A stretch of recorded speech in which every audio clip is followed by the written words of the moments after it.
جب جسم تکمیل ہو جاتا ہے۔ انسان نکاح کرنے سے پہلے آدھا انسان ہوتا ہے، جب نکاح ہو جاتا ہے تو مکمل انسان ہوتا ہے۔ کیوں انسان مکمل ہوتا ہے؟ آپ نے سنا ہوگا کہ آدم کی پھسلی سے ہوا کو نکالا گیا تھا، تو گویا آدم آدھا رہ گیا، ہوا آدھی رہ گئی۔ جب ہوا آدم سے مل گئی تو مطلب یہ ہوا کہ جسم مکمل ہو گیا، معراج ہو گئی جسم۔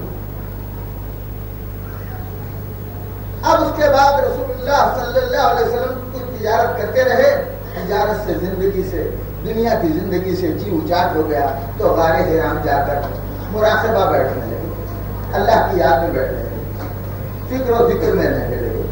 وہاں اللہ تعالیٰ نے جبرائیل امین کو بھیجا اور قرآن شریف کا سورہ اقرا بسم ربک الذی پہلی سورت جبرائیل کے ذریعے سے سرکار پر نازل کی۔ جسمانیت کی معراج مکمل ہو گئی، اب روحانیت کی معراج شروع ہو رہی ہے۔ سرکار نبی بن گئے، اس کے بعد مصیبتوں کا پہاڑ ٹوٹ پڑا۔ حضور جب نبی بن گئے تو اپنی نبوت کا اعلان کس انداز سے فرمایا؟ یہ قرآن جب نازل ہوا تو اللہ تعالیٰ فرماتے ہیں قم فانذر انذر عشیرتک الاقربین، تیرے قریب رہنے والوں کو یاد دلا خدا اور ڈرا ان کو۔ حکم کی تعمیل میں رسول اللہ صلی اللہ علیہ وسلم مکے کے بازو کی پہاڑی پر جو ہے کھڑے ہو گئے اور لوگوں کو آواز دی کہ اے لوگوں آؤ، میں تمہیں ایک بات بتانا چاہتا ہوں۔ وہاں طریقہ تھا جیسا ہمارے پاس ڈھنڈوری پیٹتے ہیں یا کسی وجہ سے لوگوں کو بلانا ہے تو اعلان کرتے ہیں، وہاں اعلان کا طریقہ تھا، سب لوگ جمع ہوئے۔ تو حضور نے پہلے اپنے تعلق سے لوگوں کو پوچھا، اے لوگوں تمہارا میرے تعلق سے کیا خیال ہے کہ اگر میں تم سے کہوں کہ اس پہاڑ کے پیچھے ایک فوج چھپی ہوئی ہے، ابھی آ کر تم کو تباہ و برباد کرے گی، لوٹے گی، کاٹے گی، مارے گی، تو کیا تم یقین کرو گے؟ تو سب پورے مجمع نے، مکے کا کوئی آدمی باقی نہیں تھا، سب نے کہا کہ اے محمد تم صادق ہو یعنی سچے ہو، امین ہو یعنی امانت دار ہو، اور ہم تمہاری ہر بات کو سچ مانیں گے۔ آج تک تم نے کبھی جھوٹ نہیں بولا، مکر و فریب نہیں کیا، غیبت و چغلی نہیں کی، کسی سے برائی نہیں کی، یتیموں کی سرپرستی کرتے رہے، بیواؤں کے سر پہ ہاتھ پھیرتے رہے اور سب کی مدد کرتے رہے۔ تم مکے کے شریف ترین انسان ہو اور مکے کے متولیوں کی اولاد میں سے ہو اور خوب انسان ہو۔ ہم تمہارے سوا مکے میں کسی کو ایسا نہیں سمجھتے جو تم سے بہتر ہو، لہذا تم کو ہم صادق سمجھتے ہیں، امین سمجھتے ہیں۔ حضور نے فرمایا تو سنو، اللہ ایک ہے، وحدہ لا شریک ہے، عرش کا مالک مجھ پر قرآن اتارتا ہے، جبرائیل امین آتی ہے، مجھے نبی بنایا ہے۔ اگر تم مجھے سچا مانتے ہو تو مانو لا الہ الا اللہ محمد رسول اللہ، کوئی معبود نہیں، کوئی عبادت کے لائق نہیں، صرف اللہ عبادت کے لائق ہے اور محمد اللہ کے رسول ہے۔ سب کہنے لگے یہ جھوٹ بولنے کے واسطے ہم کو بلایا تھا۔ سب سے پہلے انکار کرنے والا رسول کریم صلی اللہ علیہ وسلم کا حقیقی چچا ابو لہب، جس کے تعلق سے قرآن میں تبت یدا ابی لہب وتب ایک سورہ ہے، انکار کیا، کہنے لگا ہلاک ہو تو، کہ ہم کو اپنے تابع کرنا چاہتا ہے، ہم سے بڑا بننا چاہتا ہے، ہم پر حکومت کرنا چاہتا ہے۔ قسم قسم کے الزامات لگاتے ہوئے سب واپس چلے گئے، کوئی ایمان نہیں لائے۔ اگر ایمان لائے تھے تو ایک حضرت خدیجہ جو آپ کی بیوی تھی، اور ظاہر ہے دوستو بیوی سب سے زیادہ رازدار ہوتی ہے شوہر، اس کے کمزوری سے واقف ہوتی ہے، زور سے واقف ہوتی ہے، سچا ہے، جھوٹا ہے، مکار ہے، کیا ہے، کیسی اس کی کمائی کیسی ہے، اس کے خیالات کیسے ہیں، اس کے انداز کیسے ہیں، اس کے کمزوریوں سے، اس کے زور سے پوری کی پوری واقف رہتی ہے۔ جو عورت اپنے شوہر پر ایمان لائے وہ شخص کیسا ہو؟ طرفداری میں شوہر کے، اگر عورت مرد کی تعریف کرتی ہے تو یہ الگ بات ہے، مرد سے لڑنے کے لیے کوئی آئے تو عورت بھی گالیاں دے دیتی ہے، مرد کے تعلق سے اگر کچھ سننے میں آیا تو اور کچھ کہتی ہے، لیکن سچ تو یہ ہے کہ عورت ہی مرد کی حقیقی جو ہے جاننے والی عورت ہے، جانتی ہے وہ کہ کیسا ہے، کیا اس کے خیالات ہیں، تنہائی دیکھتی ہے، باہر دیکھتی ہے، سب کچھ واقف ہوتی ہے۔ حضرت خدیجہ رضی اللہ تعالی عنہا جو رسول کریم صلی اللہ علیہ وسلم کی بیوی ہیں، سب سے پہلے مومنہ اور مسلمان، پہلا ایمان لانے والی عورت۔ رسول کریم صلی اللہ علیہ وسلم پر جب قرآن نازل ہوا تو حضور پر ایک جھاڑا جیسا ہے، کلام الہی کی حیبت جسم پاک پر ایسی ہوئی کہ حضور گھر کو پہنچے اور کہنے لگے زملونی عائشہ، مجھے خدیجہ زملونی، اے خدیجہ مجھے کپڑا اڑا دے، مجھے کمبل اڑا دے، مجھے سردی ہو رہی ہے۔ کو دیکھا ہے یعنی جبرائیل امین کو دیکھ رہا ہے، مجھ پر ایسی کیفیت گزری اور مجھ پر یہ آیتیں نازل ہوئی۔ حضرت خدیجہ کہتی ہیں آپ بیواؤں کے دستگیر ہیں، یتیموں کے جو ہے ملجا و ماوا ہیں، غریبوں کے غمخوار ہیں، آپ جدا ہونے والوں کو ملانے والے ہیں اور ملنے والوں کو خوشخبری پہنچانے والے ہیں۔ اللہ تم کو ضائع نہیں کرے گا، اللہ تم کو نہیں ستائے گا، اللہ تعالیٰ تم کو دنیا میں باقی رکھے گا اور تم سے کچھ کام لینا چاہتا ہے۔ اس کے بعد حضرت خدیجہ اپنے ایک دور کے آدمی کو کہتے ہیں کہ کوئی عورت تھی یا راہب کوئی اور آدمی تھا، اس کے پاس لے گئی اور کہنے لگی کہ ان پر ایسی ہے، اس کا کیا حال ہے؟ تو اس آدمی نے کہا کہ ان پر نازل ہونے والا فرشتہ جبرائیل پہلے نبیوں پر بھی آیا کرتا تھا، یہ ان کے نبوت کی نشانی ہے، یہ نبی بنے ہیں، مگر نبی بننا آسان کام نہیں ہے۔ ایک وقت آئے گا کہ عرب کا ذرہ ذرہ ان کا مخالف ہوگا، بچہ بچہ ان کا مخالف ہوگا، مرد عورت اور بچے، عقل مند اور جاہل اور پاگل جتنے بھی ہیں سب ان کے مخالف ہوتے چلے جائیں گے اور عرب کی زمین ان پر تنگ ہو جائے گی، یعنی مکے کی زمین ان پر تنگ ہو جائے گی۔ ایک وقت آئے گا کہ مکہ ان کو چھوڑنا پڑے گا ظلم کی وجہ سے۔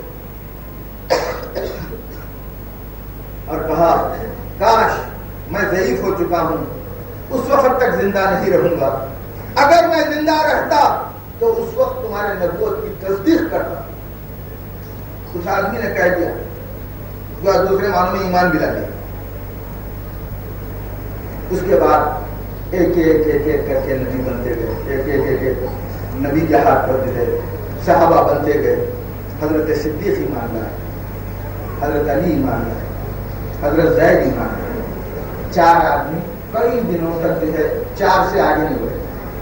چار سے مطلب ایک بیوی حضرت خدیجہ، ایک بھائی اور وہ بھی کم سے 9 سال کی عمر کے حضرت علی۔ آزاد مردوں میں اور بڑے آدمیوں میں صرف ابو بکر صدیق، اور گھر کے غلام جو رسول کریم صلی اللہ علیہ وسلم کو چھوڑ کر کبھی نہیں گئے، حضرت زید۔ بس اتنے ہی آدمی تھے گنتی میں۔ ایک ایک ایک ایک آتا تھا اور ایمان لاتا چلا جاتا تھا، یہاں تک کہ رسول کریم صلی اللہ علیہ وسلم 13 سال مکے میں مصیبتیں سہتے رہے، اور جو ایمان لاتا تھا اس پر بلا کی مصیبتیں نازل ہوتی تھیں۔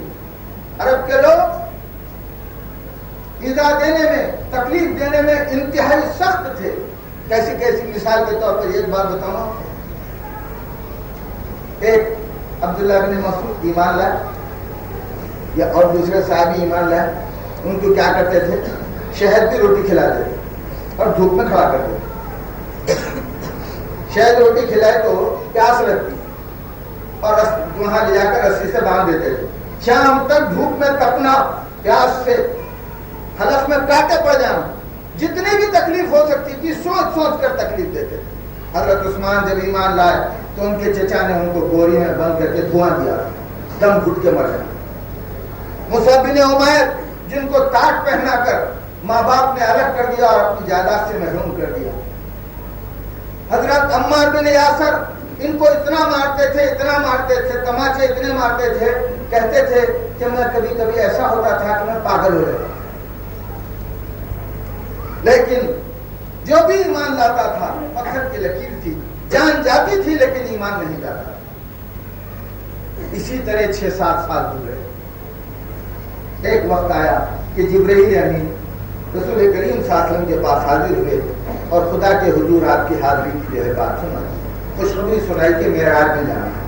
حضور نکلے کہ پھر رسول بنے. اللہ کے بعد کس کا درجہ؟ بعد از خدا بزرگ تو یہ خشنا مختصر. اب معراج کس کو ہو رہی ہے؟ رسول اللہ صلی اللہ علیہ وسلم. تو رسول اللہ کیا ہوئے؟ بچپن سے سنا رہا ہوں کہانی ان کی. بچے پیدا ہوئے, دائی حلیمہ کے پاس رہے, پھر آگے جو ہے دادا کے پاس رہے, پھر شادی ہو گئی, پھر جو ہے بچے بھی پیدا ہونے لگے, پھر اس کے بعد ہوتے ہوتے غار حرا میں نبوت مل گئی, اللہ کے نبی بن گئے, اللہ کے ایسے قریبی ہو گئے, اتنا درجہ بڑھا کہ اس کے بعد اگر درجہ ہے تو اللہ کا ہی. بات مطلب اللہ رسول اللہ کے اوپر اگر درجہ ہے تو صرف اللہ کا ہے. اب ایسے آدمی کو معراج ہوئی تو وہ کیا ہوئے؟ آدمی تھے نا رسول اللہ, اللہ کے رسول, رسول اللہ. اس کو اگر رسول کا لفظ نکال دیے تو جو باقی رہتا ہے وہی رسول اللہ. درجے میں اگر دیکھو تو معراج جس کو کہتے ہیں عروج ہونا نا, عروج ہونا. اب اس سے بڑھ کر اور کیا عروج ہوگا کہ رسول اللہ کو معراج ہوئی, اللہ کے رسول معراج میں پہنچے, یعنی درجہ آپ کا اور کیا ہوا. یہ بولنے کی بات نہیں ہے, سمجھنے کی بات. جو سمجھنا چاہتے ہیں سمجھ جاتے ہیں, عاشقان رسول سمجھ جاتے ہیں. عالماں پڑھ پڑھ کتاباں خار ہیں, بکری شاعرہ بولے عالماں پڑھ پڑھ کتاباں خار ہیں, بولے تو خار بولے تو ذلیل ہیں. عالماں پڑھ پڑھ کتاباں خار ہیں اور عاشقاں وحدت کے دریا پار ہیں. عاشقاں وحدت کے دریا پار, وحدت کے دریا کو پار کرو تو ہم برملائے کہہ سکتے ہیں کہ رسول اللہ میں دیکھنے والوں نے اللہ کو دیکھا. رسول اللہ میں دیکھنے والوں نے اللہ کو دیکھا. اور اس کے بعد جب وحی الہی کا سلسلہ 6 مہینے تک منقطع رہا, اقرا کا سورہ نازل ہوا اور 6 مہینے تک پھر جو ہے وہی نہیں آئی, تو فرماتے ہیں سرکار اس اقرا کے سورے کی لذت بار بار پڑھتے تھے اور کہتے تھے کہ اقرا کے سورے کی لذت مجھ میں ایسی گھل گئی ہے کہ اگر اور قرآن نازل نہ ہو اور پیام الہی نہ آئے اور جبرائیل نہ آئے تو میرا جی چاہتا تھا کہ میں سر پٹک کے مر جاؤں. اتنا بے چین ہوتے تھے سرکار. ایسے وقت میں اللہ نے یہ سورت نازل فرمائی. کون سی؟ جس کو سورہ مدثر کہتے ہیں.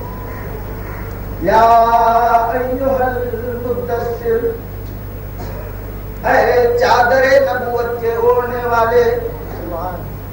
مدثر چادر کو کہتے ہیں, یعنی رسول اللہ صلی اللہ علیہ وسلم چادر اوڑھتے تھے, چمڑا باندھ کر بھی اوپر سے چادر اوڑھتے تھے, نہیں کبھی چادر اوڑھتے تھے.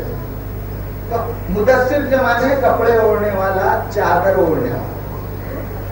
رسول اللہ صلی اللہ علیہ وسلم کو آج بھی بول رہا ہے نہیں اللہ کہ قرآن سے یہ آیتیں نکال دینا.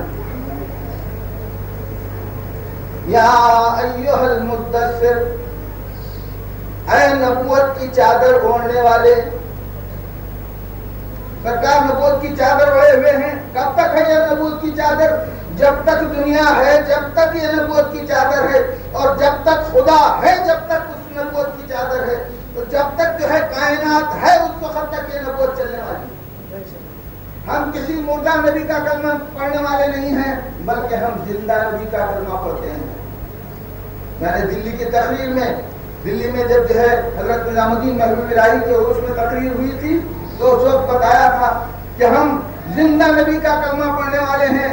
لا الہ الا اللہ محمد رسول اللہ, کوئی معبود نہیں مگر اللہ ہے. اللہ کو تو سبھی مانتے ہیں. عربی میں اللہ بولتے, فارسی میں خدا بولتے, انگلش میں گاڈ بولتے, سنسکرت میں ایشور بولتے, عبرانی زبان میں ایل بولتے. دنیا کی ہزاروں زبانوں میں اللہ کے نام موجود ہے. اللہ کو سب ماننے والے ہیں.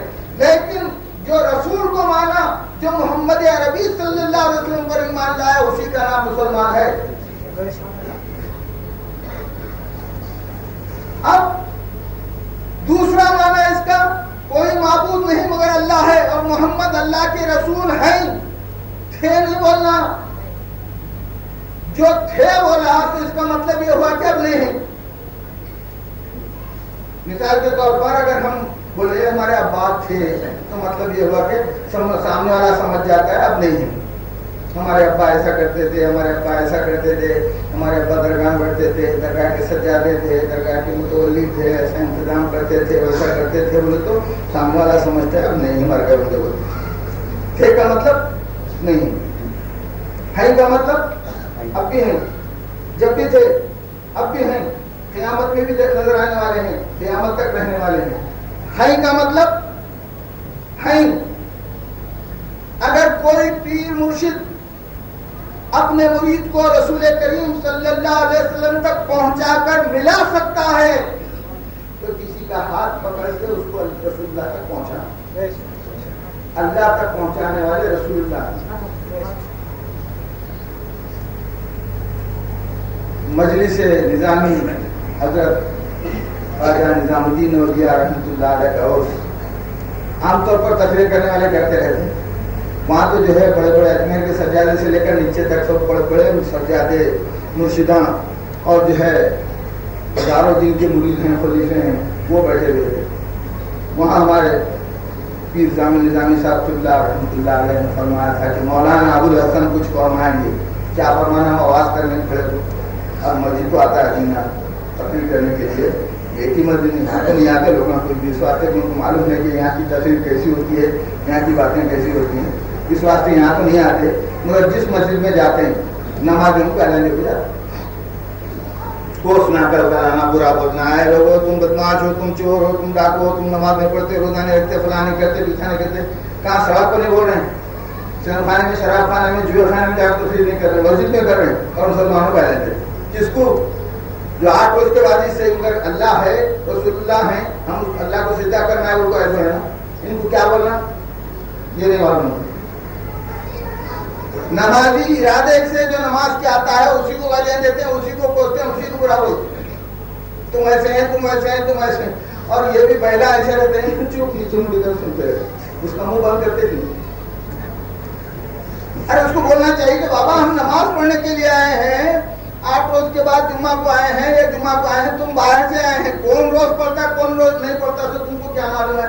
نماز کے بعد تم کو جو ہے اللہ کا عشق، رسول کا عشق پیدا کرنے کی باتیں بتانا چاہیے تھا، بجائے اس کے اوندھی سیدھی گالیاں دے دیتے ہیں، اوندھی سیدھی باتیں بول دیتے ہیں، تو اس کے بعد جو ہے پھوٹا ساٹی لاؤ چندہ لاؤ نہیں چل رہے، یہاں سے لوگ وہاں جانے کا وہاں پہنچاؤ، یہاں پہنچاؤ، آخر کو ان کو جنت کو پہنچاؤ۔ بہرحال مطلب کہنے کا یہ ہے، میں نے اس صورت کو اس لیے پڑھا ہے کہ آپ کے ذہن میں ایک بات بٹھاؤں، اس لیے کہ مسلمانوں کو کاروبار سے فرصت نہیں، کاروبار بہت نہیں، کام بہت ہے، کھیت باڑی والے ہیں، تجارت والے ہیں، کیا کبھی چھوٹا دھندا کرنے والے ہیں، بڑا دھندا کرنے والے ہیں، کچھ بھی کرنے والے ہیں، سب کو اپنے اپنے طور پر بیوی ہیں، بچے ہیں، کاروبار ہے، معاشی معاشرتی کاروبار کتنے بھی رہتے تھے، کسی کو فرصت ہی نہیں قرآن پڑھنے کی، اور پڑھا تو وہ مردوں کو بخشنے کے واسطے زبردستی ہوگی، کوئی تو بیچارہ مرنا ان کے ہاتھ میں پا رہا ہے، 2 گھنٹہ آدھا گھنٹہ پڑھ کر جو ہے اس کو ثواب پکڑنا۔ اس میں بھی کچھ لوگ ایسے نکلے، تم بخشے نہیں گئے، اس کو کیا بخشا دیں گے؟ ایسے بھی لوگ ہیں پہلے، وہ کیوں؟ وہ بڑے بخشے ہوئے لوگ ہوتے ہیں نا جو ایسا بولنے والے ہوتے ہیں، بخشے ہوئے تو یعنی ایک گالی ہے مسلمان، بہت بخشے ہوئے تم بولے تو ایک تمہاری گالی ہو گئی آج کی، حالانکہ بخشنا میں بہت بڑی بات ہے۔ ویسے لوگ ہمارے سے نہیں ملتے، ہمارے پاس نہیں آتے، اور آئے تو پھر آدھے گھنٹے کے اندر ان کا دماغ سیدھا ہوتا ہے، صاف ہو جاتا ہے۔ اس لیے میں قرآن کا خطبہ آج نہیں، نصف صدی گزر رہی ہے، 50 سال گزر رہے ہیں، پولیس سرجن حیدرآباد کے پہلے سے اور اس کے بعد سے 1948 سے آج تک 1998 عیسوی ہو گئی، 50 سال سے یہی خطبات دیتے آتا ہوں اور یہی پیغام پہنچاتا ہوں کہ مسلمانوں قرآن کو سمجھو، اس لیے کہ اقبال نے کہہ دیا ہے گر تمی خواہی مسلمان زیستن نیست ممکن جز و قرآن زیستن. اگر تو مسلمان بن کر دنیا میں زندہ رہنا چاہتا ہے تو قرآن کو سمجھے بغیر تم مسلمان بن کے زندہ نہیں رہ سکتے. نماز پڑھ لینا آئے 5 وقت کی نماز پڑھ لی, پڑھانے والا بھی موجود ہے, نہیں بھی پڑھنے آیا تو پیچھے 2 سجدے کرے فرض کی بات. اب تو فرض ہی پڑھ رہے ہیں, خالی سنتیں بھی چھوڑ دیے, نافلہ بھی چھوڑ دیے, سب ختم ہو گئے. رسول اللہ صلی اللہ علیہ وسلم سنتیں اور نوافل پڑھتے تھے اتنے کثرت سے کہ سرکار کے جو ہے پاؤں جو ہے ورم آ جاتا تھا کھڑے کھڑے کھڑے. رات کو تہجد کی نماز کو کھڑے ہوئے تھے تو سرکار کے پاؤں کتنے دیر کھڑے تو ورم آتا ہے آپ کو معلوم ہے, کھڑے کر دیکھو پتا چلتا ہے. اور یہاں حال یہ ہے, ادھر آیا مرغے کی طرح 2 ٹھونگ مارا اور پھر اٹھا اور چل دیا. السلام علیکم رحمۃ اللہ, تو وعلیکم السلام رحمۃ اللہ بولنے کے بعد مسجد ہی چلی. سنت بھی رکھو, نفل تو الگ ہے, نفل کرے تو ثواب ہے تو کیا ہے, ثواب ان کے گھر میں موجود ہے, ثواب کی بات اس کے اندر بھی ہے. وہی بات بتانا چاہ رہا ہوں.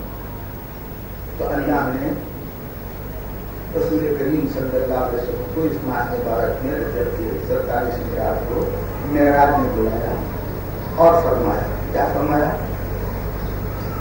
رسول اللہ صلی اللہ علیہ وسلم اللہ سے ملے. اب وہ عقائد کی باتیں ہیں جو نزدیک بیٹھ کے سمجھنا چاہتا ہے وہ ہے. معراج میں گئے, تشریف لے گئے بیت المقدس کو, 1,80,000 پیغمبر آپ کے پیچھے سب باندھ کر نماز پڑھے. سرکار تو جسم سے گئے تھے, روح تو تھی, جسمانی اور روحانی دونوں معراج رسول اللہ صلی اللہ علیہ وسلم کو ہوئے. یہ جتنے پیغمبر آئے تھے وہ بھی جسم لے کر آئیں گے نا نماز پڑھے. نماز میں قیام کرنا, رکوع کرنا, سجدہ کرنا, سلام پھرنا, قرات پڑھنا, وہ بھی جتنے بھی جو ہے نبی آئے تھے جسم لے کر آئیں گے. ہاں جسم میں ویسا روح سے آئے تھے تو رسول اللہ کی روحانی معراج ہوئی, جسمانی کہاں ہوئی. اور جسم کے بغیر روح ہوتی ہے تو آدمی ڈرنے لگ جاتا ہے. اس واسطے کہ اکثر ہوتا ہے ایسا, خواب میں فلاں کی روح ہوئی تھی, حضرت میرے کو جو ہے خواب تعویذ دو, انہوں نے آنا. ارے تمہارے شوہر ہیں انہوں کیوں نہیں آیا؟ تو ارے نہیں زندہ رہتے کہ آتے تھے, اب ہمارے پاس نہیں آئیں گے. ارے ہمارے پاس روح آتی ہے, تم گھبرا رہی کیوں؟ نہیں نہ کو بند کرو, ان کا آنا بند کرو. روح آئی تو ڈرتے ہیں, اور جسم کو مرتے کے ساتھ ہی جا کے دفن کرتے ہیں. پھر جسم اور روح دونوں ہیں تو آدمی جو ہے محبت بھی کرے گا, پیار بھی کرے گا, ڈرے گا نہیں. یہی تھی بیوی تھی, پیارا شوہر تھا, پیارے بچے تھے, مر گئے, دفن کر دیے. باپ سرپرست اعلیٰ ہیں, ان کی جائیداد تقسیم کر لینے کا, آگے چل کے ان کی جگہ پہ بیٹھنے کا, مر گئے, جا دفن کر دیے. کیوں؟ باپ کون؟ پھر جسم کے روح. وارث کون؟ جسم کیا روح. پھر روح کیا بات ہے, جسم کیا بات ہے؟ یہی بات کو سمجھنے کے واسطے مرشدوں کے پاس بیٹھنا ہے, اللہ والوں کے پاس بیٹھنا ہے. نہیں مرشد بات ہے بتا کے مرید کر دیے, وظیفہ دے دیا, عمر پر یہ پڑھتے رہو, جاؤ.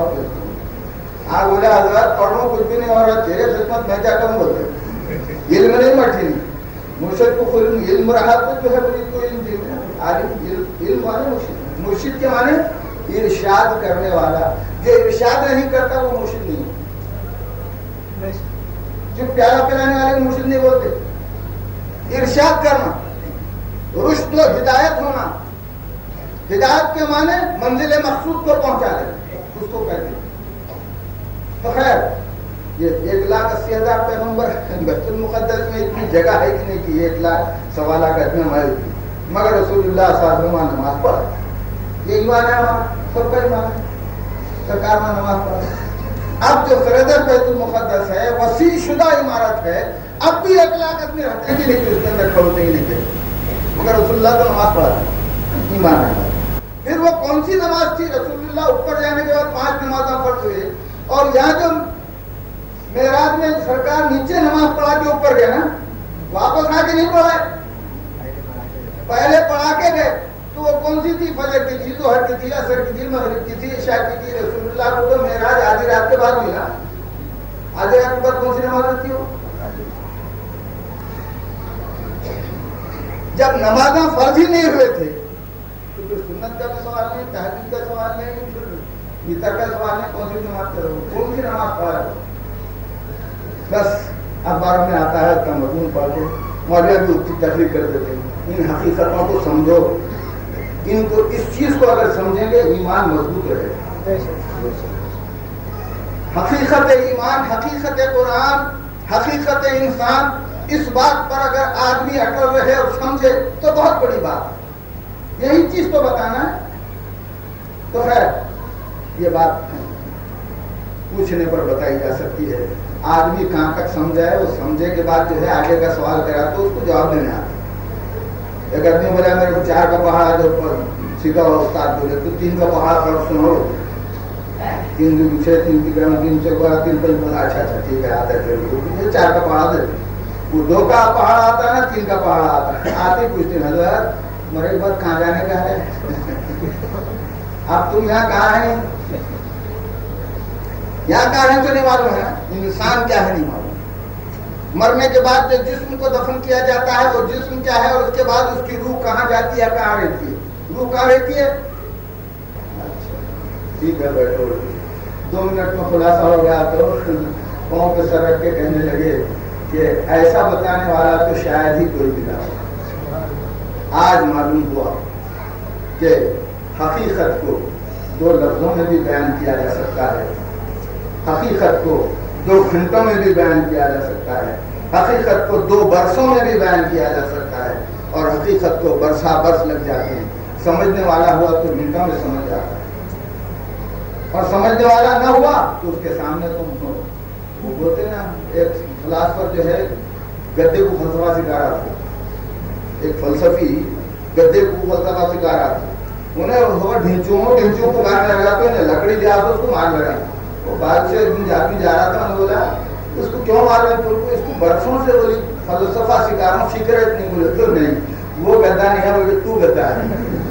کیوں گدھے کے سامنے فلسفہ اور انسان کے سامنے ہو, عقل مند کے سامنے ہو, کچھ سمجھنے والے کے سامنے ہو. جو آدمی سمجھ سکتا ہے وہ اس کی جتنی وسعت ہے, جتنا ذہن ہے اس کا, اتنی اس کی بات. تو بہرحال آئیے 2 آیتوں کا خلاصہ سنا دیں آپ کو, اس لیے کہ خطبے کا اللہ تعالیٰ کہہ رہے ہیں یا ایھا المدثر, اے کپڑے کے اوڑھنے والے, اے چادر کے اوڑھنے والے. کون سی چادر؟ کپڑے کی, ریشم کی, نیلون کی. کون سے کپڑے کی؟ وہ کپڑا چادر نبوت. اے چادر نبوت کے اوڑھنے والے, وَرَبَّكَ فَكَبِّرْ, اور اپنے رب کی بڑائی سے ہم بیان کریں. وہ رب کا اور تیرا رب فکبر, بہت بڑا ہے. کتنا بڑا ہے؟ وہ بڑا ہے, تجھے بھی بڑا بڑا ہے. اللہ اتنا بڑا ہے, ہم نماز میں کیا پڑھتے ہیں؟ اللہ اکبر بول کے رکعت باندھتے ہیں, اور رکوع میں جائے تو پھر کیا بولتے ہیں؟ عربی میں بولنا چاہیے نا, وَارْكَعُوا مَعَ الرَّاكِعِينَ, رکوع کرنے والوں کے ساتھ رکوع کرو. قرآن میں اللہ بولا تو بولنا چاہیے وَارْكَعُوا, رکوع, وَاسْجُدُوا, سجدہ کرو. ایسا نہیں بولتے. جب بولے اللہ اکبر کہنا تھا, اللہ اکبر رکوع کرو, اللہ اکبر سجدہ کرو. سجدے سے سر اٹھاتے وقت بھی اللہ اکبر, اللہ اکبر پہ سبو.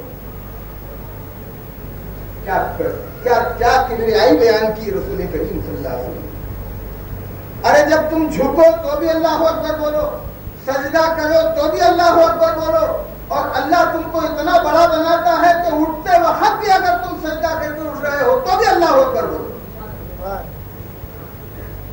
اللہ کی تکبیر بیان کرو, اللہ کی بڑائی بیان کرو. سرکار نے بتا دی کہ کیا نماز کی حد تک کی؟ نہیں, ہر وقت اللہ ہو. یہاں تک کہ رسول کریم صلی اللہ علیہ وسلم کے معیت میں آپ کے پیچھے نماز پڑھنے والے سرکار نے بڑائی بیان کی. تو آج اتنے بڑے ہیں, اتنے بڑے ہوئے اس وقت کہ رہتی دنیا تک ان سے بڑا کوئی ولی نہیں ہے. صحابہ کرام کے بڑائی کے سامنے سارے دنیا کے اولیاء اللہ ہیں. دنیا کا کوئی ولی ان کے خاک کو نہیں پہنچ سکتا, ان کی دھول کو نہیں پہنچ سکتا. کب جو ہے نماز پڑھے تھے، کب کلمہ پڑھے تھے؟ کوئی 40 سال میں، کوئی 20 سال میں، کوئی 50 سال میں، کوئی 60 سال میں، کوئی 70 سال میں، کچھ جتنی عمر گزری تھی جب کلمہ پڑھ لیا، جب سرکار کے ساتھ ہو گئے، ایسے بڑے بن گئے، ایسے بڑے بن گئے. ہاں کبھی کبھی شک ہوتا تھا صحابہ، یا رسول اللہ ہم نے اپنی جوانی میں ایسے ایسے کام کیے ہیں کہ اللہ ہم کو بخشے گا. سرکار نے فرمایا جس روز تم نے میرے ہاتھ پر بیعت کر لی، لا الہ الا اللہ محمد رسول اللہ پڑھ لیا، اب پچھلے گناہوں کو یاد کرنے کی ضرورت نہیں ہے، ان گناہوں کے بدلے میں اللہ تعالیٰ تم کو نیکی عطا کرتا ہے. ان اللہ یذہب السیئات، اللہ وہ ہے جو تمہارے گناہوں کو نیکی بنا کے پیش کرتا ہے.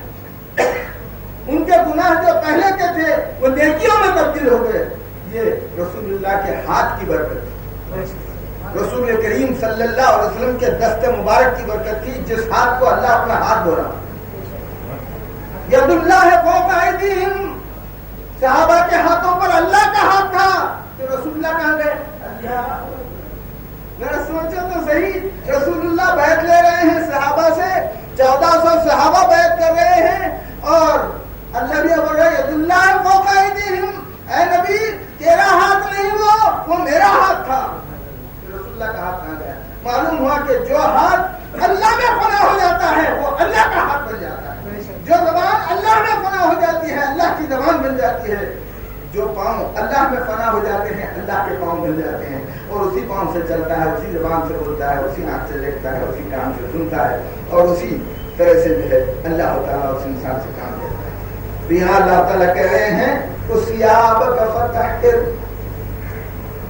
ثیابک فطہر یعنی اپنے کپڑوں کو پاک کر. طہر بولے تو پاک، طاہر کو مانے پاک کرنا، طہر بولے پاک کرنا. ثیابک تیرے کپڑے، اسی سے ثوب ہے، ثوب کے مانے کپڑا، ثیاب کہتے ہیں کپڑے.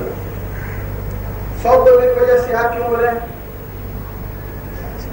اب عام طور پر ہم ثواب استعمال کرتے ہیں کہ ایسا کرے تو اتنا ثواب ہے، ویسا کرے اتنا. وہ ثواب کیا ہے؟ ثواب کی کیا معنی؟ ثواب کے معنی یعنی عام طور پر جو بیان کیے جاتے ہیں نیکی کا بدلہ. اللہ تعالیٰ قرآن میں فرما رہے ہیں ثیابک فطہر، اپنے کپڑوں کو پاک کر. نعوذ باللہ رسول اللہ کے کپڑے ناپاک تھے جو اللہ نے پاک کر. وہ ہمارا ایمان تو کہتا ہے کہ رسول کریم صلی اللہ علیہ وسلم کے جسم کا بال بال اللہ پاک کر دیا. پھر کیوں بول رہا ایسا؟ معلوم ہوا کہ رسول کریم صلی اللہ علیہ وسلم پاک کرنے والے تھے، پاک ہو گئے تھے، پاک کرنے والے تھے. جو پانی پاک ہوتا ہے وضو کے لیے استعمال ہوتا ہے، پینے کے لیے استعمال ہوتا ہے. ایک بات بولنے کو جی چاہتا ہے، سن لو. بہت لوگ ہیں، پھر کبھی ہو سکتا ہے آ جائے ذہن پر نہ آئے.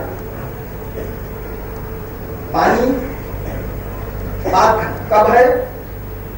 اس کا رنگ نہیں بدل رہا، مزہ نہیں بدل رہا، بو نہیں بدل رہا. پانی میں بو آ گئی پاک نہیں، وضو کے قابل نہیں، پینے کے قابل نہیں. پانی کا رنگ بدل گیا، ہرا ہو جاتا ہے، کچھ پیلا ہو جاتا ہے، کیا وہ آ گئی، رنگ بدل گیا، منہ میں دیکھو مزہ بھی بدل گیا. چلو نہ پینے کے قابل ہے نہ وضو کے قابل. والرجز فاہجر، اور یہ جھوٹوں سے الگ ہو جائے، یہ ناپاک لوگوں سے الگ ہو جائے. قرآن کو ظاہر میں پڑھتے ہیں اور اولیاء اللہ اور صوفیاء باطن میں پڑھتے ہیں. قرآن کے باطن سے واقف ہوتے ہیں. قرآن کے دو طرح کے علم ہیں، ایک ظاہر ایک باطن. ظاہر پر جو فدا ہوتا ہے اس کو شریعت مل جاتی ہے، اور باطن پر جو فدا ہوتا ہے اس کو طریقت مل جاتی ہے.